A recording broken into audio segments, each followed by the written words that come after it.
Hi, this is Margaret with Civic Nebraska's voting rights team, and today we're going to be talking about the history of voting rights for disabled people. And I do have a friend here with me today. I'm joined by Quinton Corwin, who is very engaged in Nebraska politics, and he is also the chapter leader for our voting rights chapter in York, Nebraska. Thank you for joining me today, Quinton. Well, thank you for having me. So we'll get started in the 1800s, and this was an era that ushered in a rise of the number of institutions designed to house people with a multitude of disabilities: cognitive, developmental, physical, and emotional. Most of these institutions focused on restraining and controlling patients rather than on treatment. Many of these people spent the entirety of their lives within the confines of the institution.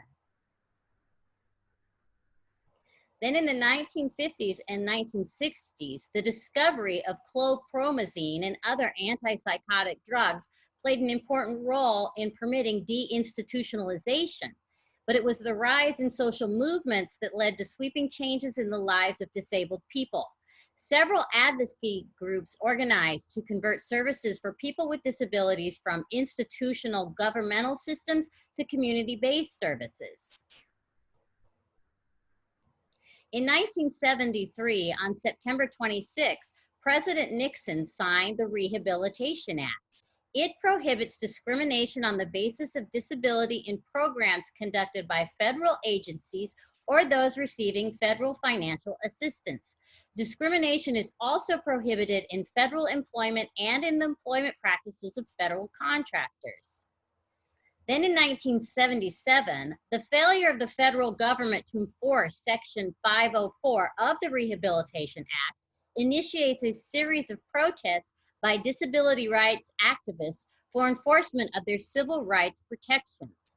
Protesters created a Capitol crawl where they threw down their crutches and wheelchairs, dragging themselves up the steps of governmental buildings. In San Francisco, a large group of activists from multiple organizations held a sit-in inside the federal building that lasted for 25 days. Their demands were eventually met, and regulations were signed into law by the Secretary of Health, Education, and Welfare on April 28, 1977. In 1984, Voting Accessibility for the Elderly and Handicapped Act promoted the fundamental right to vote by improving access for handicapped elderly individuals to registration facilities and polling places for federal elections. Then in 1990, George H.W. Bush signed the Americans with Disabilities Act. It prohibits discrimination against individuals with disabilities in all areas of public life. So Quinton is here today to talk to us a little bit about what voting means to him. So what can you tell us? What does voting mean to you, Quinton?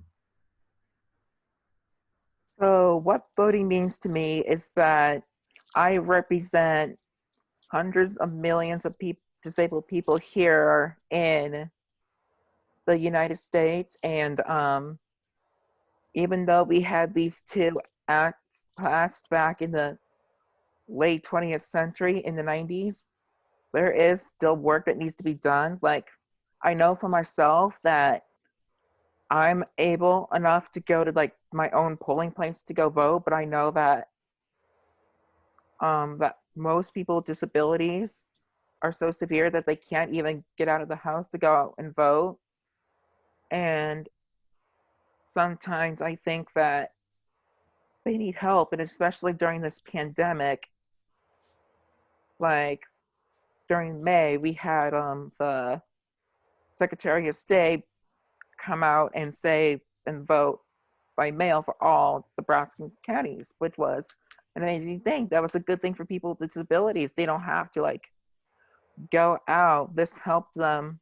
It's a good resource. Voting by mail is a really good resource, but especially with the general election, the Secretary of State is not committing to send out, hasn't, or I should say he hasn't committed to send out a voting by mail ballot to all Nebraska residents. And my concern is that that people with disabilities won't exercise the right to vote, especially here in the state of Nebraska, because we're in the middle of a pandemic and our Secretary of State is refusing to send out vote by mail ballots to all Nebraskans again. So I think we need to do something about this.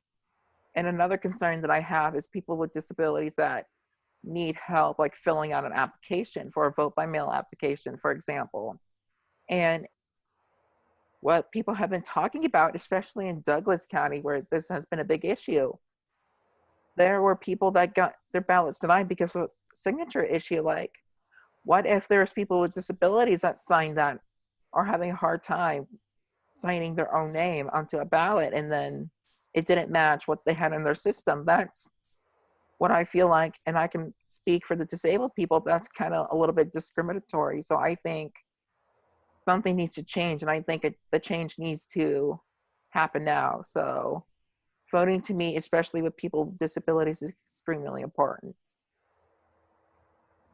Well, if you think that voting is important, and I think Quinton brings up some really good points that, you know, we do have a lot of resources online. You can register to vote online if you have a driver's license, but that's not going to help someone who doesn't have a driver's license. So there are barriers that disabled populations are facing just to even get registered to vote that maybe a lot of us don't think about. And if these issues are important to you to protect people's rights to vote, you can become like Quinton. You can become a voting rights activist with Civic Nebraska. And we make that very easy to do. We have our outreach circle. It is an online platform. So you can make calls, you can write letters. We have all sorts of actions that you can take from the safety of your home to help secure people's voting rights and help ensure the protection of voting rights for all people. And very easy to sign on. You can just scan the QR code that's on your screen, or you can visit the web link that's there on your screen as well. And thank you for joining me today, Quinton. Thank you for letting me join you, Margaret. And thanks to all of you for watching.